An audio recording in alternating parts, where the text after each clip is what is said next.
je voudrais partager avec vous des découvertes personnelles que j'ai faites en lisant sur les 3 principes et en discutant avec des personnes inspirantes. Sydney Banks a découvert que nous sommes tous nés avec une santé mentale et que la joie, l'amour et la tranquillité d'esprit sont constitutifs de notre nature. Je n'ai pas besoin de croire aveuglément en cette idée, mais plutôt de chercher en moi-même pour trouver cet endroit où se trouvent ces états d'être. Les 3 principes et la non-dualité nous enseignent que ce que nous cherchons avant tout, c'est le bonheur. Nous sommes tous à la recherche de la source d'où nous venons et essayer de revenir chez nous. Parfois, nos pensées peuvent nous tromper en nous faisant croire que nous devons souffrir pour atteindre cet état de bonheur, mais il est important de chercher à l'intérieur de nous-mêmes pour trouver la paix, l'amour et la joie qui constituent notre nature profonde. Je pense qu'il est important de comprendre que le bonheur ne peut pas venir de l'extérieur, mais est créé à partir de l'intérieur. Cela m'a été rappelé lorsque quelqu'un de cher m'a envoyé un clip de Ram Dass parlant des relations humaines. Ram Dass était un gourou de la méditation en pleine conscience et Emmanuel Carrère l'avait précédemment qualifié de crétin malfaisant dans son livre sur le yoga. Cela m'a rappelé l'importance de chercher la vérité pour soi-même plutôt que de se fier aux opinions des autres.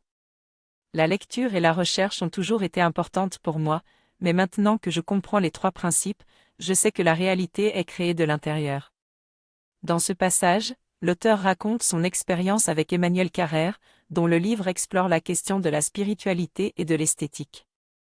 Carrère préfère la beauté et la jouissance esthétique d'Orwell plutôt que les discours des maîtres spirituels autoproclamés.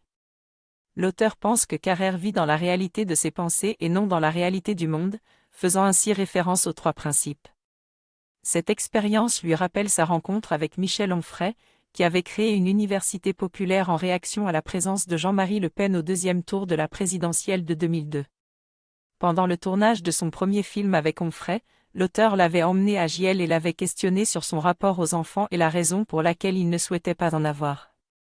Dans cet épisode, j'ai réalisé que le monde n'est pas détestable en soi, mais c'est ma propre pensée qui peut le rendre détestable.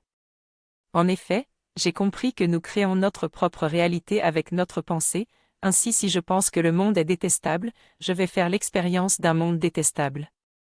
La vérité c'est que tous les êtres humains cherchent en réalité la joie, la paix, l'amour et la tranquillité d'esprit. Pour trouver la vérité, je dois chercher à l'intérieur de moi-même pour découvrir l'essence de ma nature. Je rappelle également qu'un webinaire gratuit organisé par la communauté francophone des 3 principes aura lieu bientôt et qu'il y a également un enregistrement des webinaires sur la page Facebook de la communauté.